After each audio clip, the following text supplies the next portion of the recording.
नमस्कार मित्रांनो, मी हेमंत. मित्रांनो, मागच्या काही महिन्यांपासून महाराष्ट्र हा महिलांच्या लैंगिक शोषणाच्या मुद्द्यावरनं अक्षरशः हादरून निघालेला आहे. एकानंतर एक घटना या बाहेर येतच आहेत. काही बाबा बुवांनी केलेल्या महिलांचं लैंगिक शोषण तर अक्षरशः माणुसकीला हादरवून टाकणारं घडलेलं आहे. अशीच एक घटना पुन्हा एकदा समोर आलेली आहे. एक जर गोष्ट तुम्ही लक्षात घेतली तर या सर्व लैंगिक शोषणांच्या प्रकरणांमध्ये अश्लील फोटो आणि व्हिडिओ व्हायरल करण्याची धमकी देऊन केलेलं शोषण याचं प्रमाण सर्वात जास्त होतं. अशाच कोल्हापूरमध्ये घडलेल्या या घटनेमुळे पुन्हा एकदा हा प्रकार सर्वांच्या समोर आलेला आहे. कोल्हापूरमधील महाविद्यालयात शिकणारी एक 19 वर्षीय तरुणी, तिला कॉलेजच्या काही कामासाठी आपले फोटो काढायचे होते. हे फोटो काढण्यासाठी तिने आदित्य शेडगे नावाच्या एका फोटोग्राफरला संपर्क केला.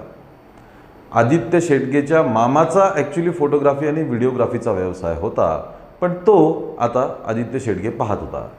त्याच्यामुळे या तरुणीने त्याच्याशी संपर्क केला, फोटो काढण्याची विनंती केली, फोटो काढला आणि या सर्व प्रक्रियेमध्ये त्यांची ओळख झाली. ओळखीचं रूपांतर मैत्रीत झालं.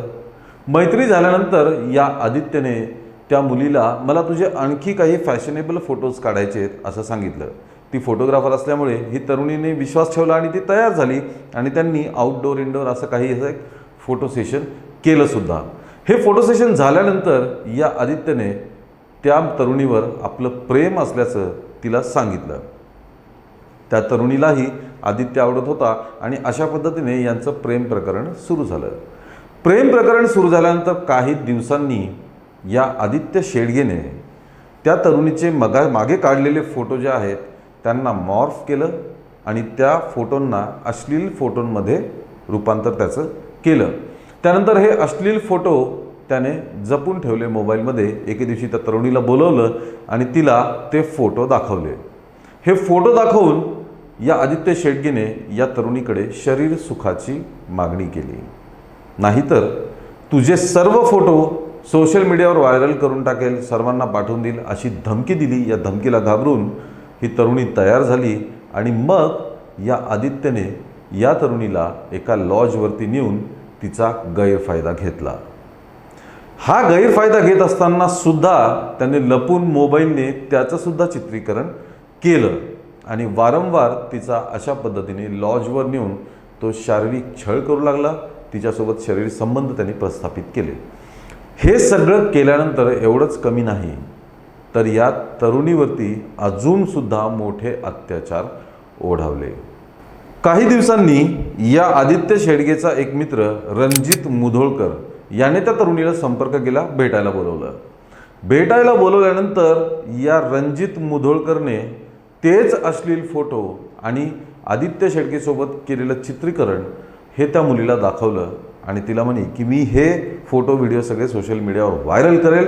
त्याच्या बदल्यात रणजित मुधोळकरने सुद्धा त्या तरुणीसोबत शरीर संबंध प्रस्थापित केले. तिला गाडीतून लॉजेसवरती घेऊन गेला वेगवेगळ्या आणि तिथे त्या तरुणीवरती परत शारीरिक अत्याचार केला. म्हणजे त्या आदित्य शेडगेनेच आपल्या गर्लफ्रेंडचे, जिच्यावर प्रेम आहे असं तो म्हणत होता, तिच्यासोबत केलेली अश्लील कृत्यांचे फोटो व्हिडिओ हे त्याचा मित्र रणजित मुधोळकरला दिले होते आणि त्याला व्हायरल करण्याची धमकी देऊन रणजित मुधोळकरने सुद्धा त्या मुलीचा गैरफायदा घेतला. एवढंच नाही तर तिसऱ्या एका व्यक्तीचा या मुलीला फोन आला, पवनगिरी पालकर. या पालकरने सुद्धा तिला फोन केला, भेटायला बोलवलं. तिने आधी नकार दिला, मग फोनवरच त्याने धमकी दिली की तुझे अश्लील फोटो आणि व्हिडिओ माझ्याकडे आहेत, ते मी सोशल मीडियावर व्हायरल करेल, तू मला भेटायला ये. भीतीने ती तरुणी त्यालाही भेटायला गेली. त्याने सुद्धा गाडीतच आणि वेगवेगळ्या लॉजवर नेऊन तिच्यावरती शारीरिक अत्याचार केला. या तिघांनी त्या तरुणीवरती शारीरिक अत्याचार केल्यानंतर विक्रम पाटील नावाच्या एका मुलाचा परत त्या तरुणीला फोन, सेम धमकी की तुझे अश्लील फोटो आणि व्हिडिओ माझ्याकडे आहेत, ते मी सोशल मीडियावर व्हायरल करेल, मला भेटायला ये. नाईलाजाने ही तरुणी त्यालाही भेटायला गेली. त्याने सुद्धा लॉजवर नेऊन या तरुणीवरती शारीरिक अत्याचार केला. चौघांनी मिळून मित्रांनो एका 19 वर्षीय महाविद्यालयीन तरुणीवरती शारीरिक अत्याचार केला। हे सर्व झाल्यानंतर या तरुणांनी तिच्याकडे पैशांची मागणी केली की आम्ही तुझे फोटो व्हिडिओ व्हायरल करू, नाहीतर तू आम्हाला पैसे दे। इकडून तिकडून कसे बसे जमवून त्या तरुणीने त्यांना पैसे दिले आणि हात जोडून विनंती केली की हा सगळा प्रकार थांबवा, माझा खूप याचा त्रास होतोय म्हणून।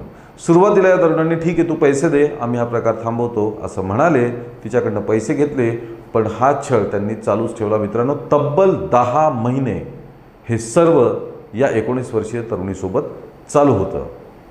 हे सगळं झाल्यानंतर या नराधमांनी परत त्या तरुणीकडे शरीर सुखाची मागणी केली। विचित्र पद्धतीच्या शरीर सुखाची मागणी तिच्याकडे करू लागले आणि त्यांनी शेवटी सांगितलं की जोपर्यंत तुझं लग्न होत नाही तोपर्यंत आम्ही हे अश्लील फोटो व्हिडिओ पण डिलीट करणार नाही, हे सर्व चालूच राहील। त्या तरुणीला भीती वाटली की हे आता लग्न होईपर्यंत म्हणतायत, लग्नानंतरही कदाचित हे चालू राहील। शेवटी या मुलीने पोलिसांकडे जाण्याचा निर्णय घेतला। ही मुलगी पोलिसांमध्ये गेली, तिने पोलिसांमध्ये तक्रार केली आणि पोलिसांनी काही तासातच तांत्रिक पुराव्यांच्या आधारे म्हणजे मोबाईल लोकेशन्स, कॉल रेकॉर्ड्स याची मदत घेऊन या चौघांनाही एका झटक्यात अटक केली। सध्या यांना पोलीस कोठडी सुनावलेली आहे।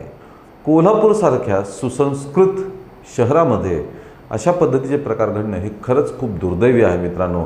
एकूणच महिलांचं कुठल्याही प्रकारचं शारीरिक लैंगिक शोषण हे अत्यंत वाईट आहे।